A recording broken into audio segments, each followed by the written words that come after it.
બનાસકાંઠા જિલ્લા કાંકરેજ વિસ્તારમાં પહોંચ્યો ક્ષત્રિય સમાજનો ધર્મરથ। અરણીવાડા, બુકોલી, ઉમરી સહિતના ગ્રામ્ય વિસ્તારમાં ક્ષત્રિય સમાજના આગેવાનોના ધર્મરથનું કરાયું સ્વાગત। ઠેર જગ્યાએ ક્ષત્રિય સમાજના આગેવાનો દ્વારા સભા અને બેઠક કરી ભાજપને મત ન આપવાનો કરાયો નિર્ધાર। લોકશાહી રીતે આંદોલન, બેઠકો, ધરણા, સંમેલનો, આવેદનપત્રો પણ આપ્યા છતાં પણ પાર્ટી અમારી માંગ માન્ય નથી રાખી। રૂપાલાના વિરોધને લઈ ક્ષત્રિય ધર્મરથ આજે કાંકરેજના વિવિધ વિસ્તારોમાં ફરશે। Bureau report Ramjibhai Raigor, crime patrolling news. જય માતાજી। હું વિજયસિંહ ચાવડા, પ્રદેશ અધ્યક્ષ મહાકાલ સેના ગુજરાત અને કોર ટીમ મેમ્બર સંકલન સમિતિ ગુજરાત।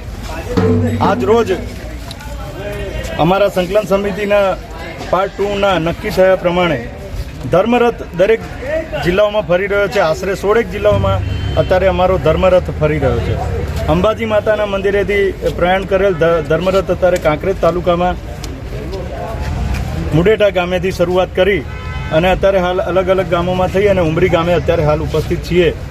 ધર્મરથનું એક જ વાત છે અને આખા ક્ષત્રિય આંદોલનની એક જ વાત છે, નારી અસ્મિતાનું જે અમારા ઉપર અમારી નારી અસ્મિતાનું હનન થયું છે એ બાબતે ગામે ગામ જઈ અને ગામના દરેક વ્યક્તિઓને આ પ્રત્યે જાગૃત કરવા અને અમે જે અમારી સીધી, સરળ અને શાંતિથી ખૂબ જ શિસ્તતાપૂર્વકની અમારી રજૂઆત હતી જે સરકારે માન્ય રાખી નથી અને સરકાર અત્યારે ભારતીય જનતા પાર્ટીની છે। ભારતીય જનતા પાર્ટી સાથે અમે બેઠક પણ કરી અને વારંવાર આવેદનો આપી, સંમેલનો કરી અને લોકશાહીની દરેક પ્રકારે રજૂઆતો કર્યા છતાં આ પાર્ટી માનતી નથી, સરકાર માનતી નથી।